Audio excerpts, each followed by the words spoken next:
Alors Marie, on commence donc avec ce jeune Raphaélois qui a été reçu à l'Élysée, rien que ça. Exactement, et puis un métier dont on ne parle pas souvent, qui est le métier d'épicier.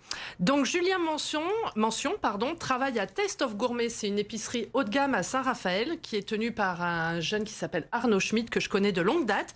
Et donc Julien a appris le métier aux côtés d'Arnaud et vient d'être récompensé à un concours qui s'appelle les Rabelais Jeunes Talents de la Gastronomie 2025. Un concours qui récompense les jeunes professionnels des métiers de bouche pour leur parcours, leur engagement et leur vision du métier. Donc il y a différentes catégories, plutôt dans les métiers de bouche plutôt que dans la restauration. Boucher, boulanger, crémier, poissonnier et donc épicier. Les candidats sont sélectionnés sur dossier et on évalue un peu leur capacité à faire évoluer leur profession. Et donc Julien a remporté donc ce concours cette année. Et pour les récompenser, ils ont été accueillis à la traditionnelle galette de l'Épiphanie à l'Élysée début janvier. Je pense que Arnaud Schmitt devait être très fier d'aller à l'Élysée. C'est le genre de choses qu'il a dû beaucoup aimer. Et donc, bravo à lui, parce que ça montre aussi que Arnaud a très bien formé Julien. Et donc, Taste of Gourmet, c'est une épicerie qui est donc à Saint-Raphaël, qui est ouverte depuis 2022 et qui est admirable parce que vraiment, c'est une approche exigeante du produit. Chaque produit de l'épicerie est sélectionné avec soin. Beaucoup de produits locaux, artisanaux, de qualité. C'est une épicerie fine, vraiment, on peut dire, avec une vision contemporaine.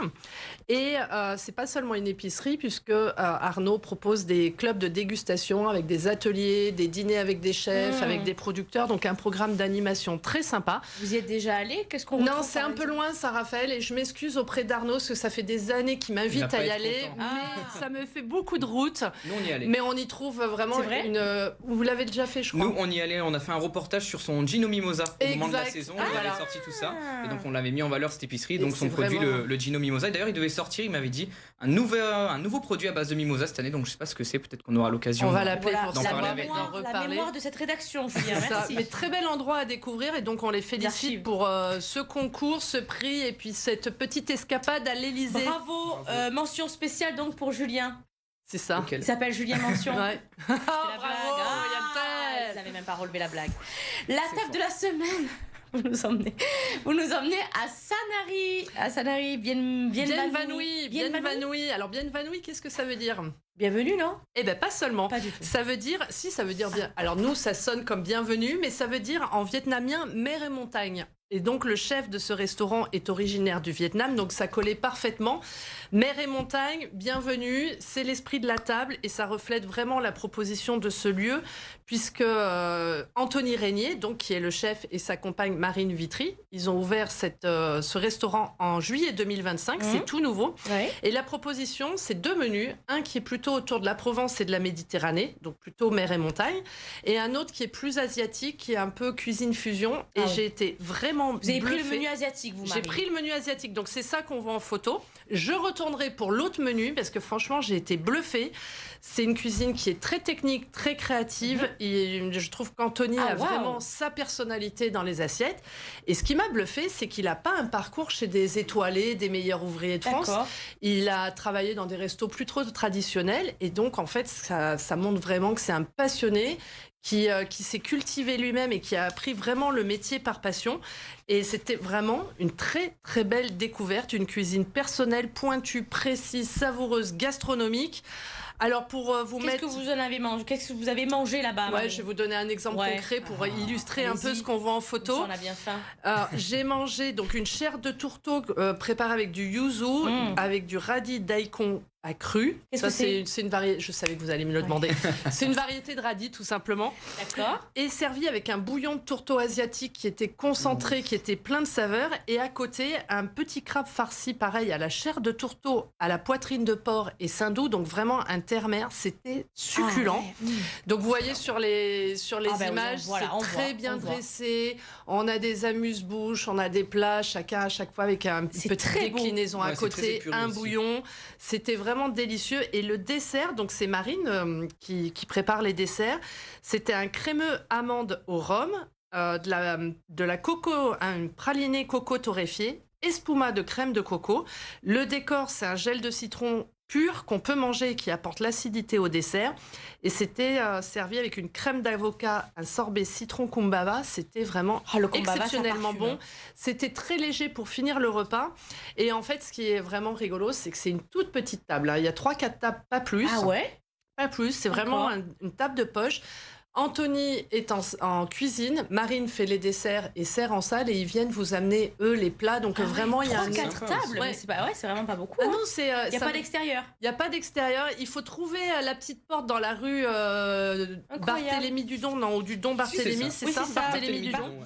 Il faut trouver la porte dans la rue, la pousser et vraiment c'est une expérience sympa parce qu'il y a un échange direct avec le chef, c'est intimiste et enfin vraiment un moment gastronomique de haute volée. Enfin c'est une table qui pourrait être étoilée sans problème. Ah ouais. Et j'ai vraiment une belle découverte et ça m'a rappelé la Goguette au Castellet, qui est un restaurant qui existait il y a quelques années, qui pareil était tout petit. J'y suis d'ailleurs allée avec Stéphanie de la Goguette qui m'a dit viens, il me rappelle nous il y a 10 ans quand on a commencé. Donc vraiment. Ça existe toujours la Goguette, Marie? Non, ils sont maintenant au tennis club de la Seine-sur-Mer où ils ont pris la gérance du club house. Du club, ouais. On y mange très bien. Mais du coup, Stéphanie avait repéré, elle m'avait dit ça m'a rappelé nous quand on avait commencé dans notre toute petite table. Wow. Donc vraiment bienvenue à découvrir absolument. Tout à fait, c'est à Sanary, menu entre 59 Alors il y a 2 60. menus, un à 59 et un à 79. Franchement, ça les vaut. Puis bon, il y a peu de couverts, donc il faut qu'ils gagnent leur vie. Mais vu l'expérience, ça les vaut largement.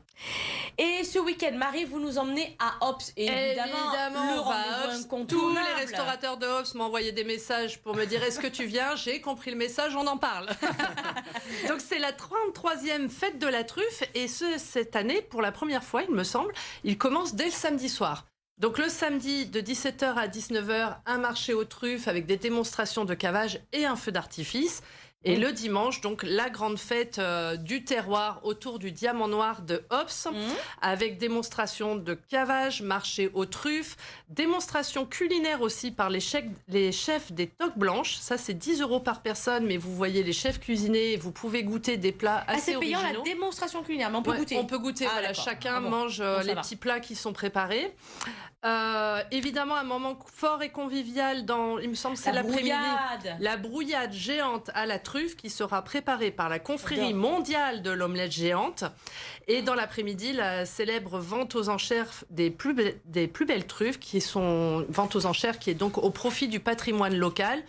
On profite de la vadrouille à Hops pour aller faire un tour à la Maison de la Truffe, pour découvrir tout l'univers de ce diamant noir qui fait la fierté de notre terroir. Et puis bien sûr, les menus aux truffes dans tous les restaurants du village, les brouillades, que ce soit de la brouillade ou plus gastronomique. Pousser les portes des restaurants, mais réserver parce qu'il y a... faut réserver? Bah oui, il y a toujours dans les restaurants, aller à la fête toujours beaucoup de monde à la fête de la truffe.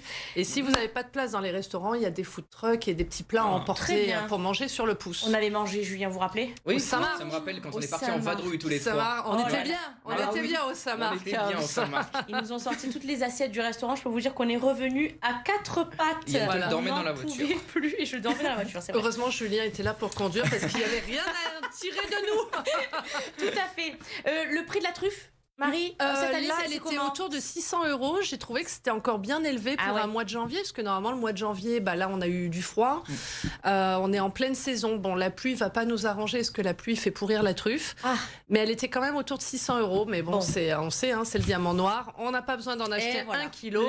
On en achète 10 ou 20 grammes. Et on la râpe sur un plat, ça fera bien le job. Parfait. Merci Marie pour ces conseils culinaires.